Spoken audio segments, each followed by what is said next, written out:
మీరు చాలా ఓపెన్గా మీ పార్టీ స్థితి గురించి చెప్తున్నారు తెలంగాణలో. నేను అంటున్నాను, నేను చెప్పట్లేదు సార్, వాస్తవం చెప్తున్నాను. ఏ పుస్తకం ఓపెన్ చేసినా, వాస్తవం ఏ చెప్తున్నా. సైట్ నేను ఇంకొంచెం బోల్డ్గా ఓపెన్ చేస్తున్నాను, మీరు కూడా బోల్డ్గా మాట్లాడతారు కాబట్టి. తెలంగాణలో భారతీయ జనతా పార్టీ అధికారంలో రావటం కల్లా. ఎందుకనంటే ఈ నేల వామపక్ష భావజాలంతో కూడిన నేల, లెఫ్ట్ ఐడియాలజికల్ అప్రోచ్ ఉన్న ఈ నేలలో రైట్ వింగ్ పాలిటిక్స్ పనిచేయవు అనే వాళ్ళకి సమాధానం ఏం చెప్తారు? అదే రబిష్. ఇది లెఫ్ట్ ఎన్నడూ లెఫ్ట్ నెల కాదు ఇది. ఇవాళ నేషనలిజం ఈజ్ డామినేటింగ్. ప్రతి గ్రామ పల్లెటూరుకి వెళ్ళినా కూడా పీపుల్ ఓట్ ఫర్ నేషనలిజం. నేను కొద్దిగా డేటాబేస్ చేసుకుంటాను, ఒక సర్వేలు, నాకు కొద్దిగా స్టైల్ ఆఫ్ ఫంక్షనింగ్ కొద్దిగా సైంటిఫిక్గా ఉంటుంది. 2019 ఎలక్షన్లో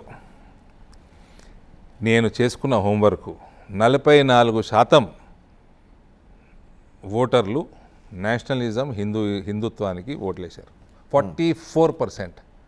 అండ్ మై ఓట్ శాతం ఇన్ దట్ ఎలక్షన్ వాజ్ 45%. మరి ఇక్కడ కాంగ్రెస్ గెలిచింది తెలంగాణలో. నేను నిజామాబాద్ పార్లమెంట్ చెప్తున్నా, పార్లమెంట్ వరకు. ఈ తెలంగాణ మొత్తం నేను ఎందుకు సర్వే చేపిస్తాను sir? Nizamabad parliament. Okay. And that has increased significantly now. It will be somewhere between 55 to 60%. ఆ రెండు అంశాలే. లెఫ్ట్ భావాజాలాలు అన్నీ ఒక టైంలో ఉన్నాయి సార్.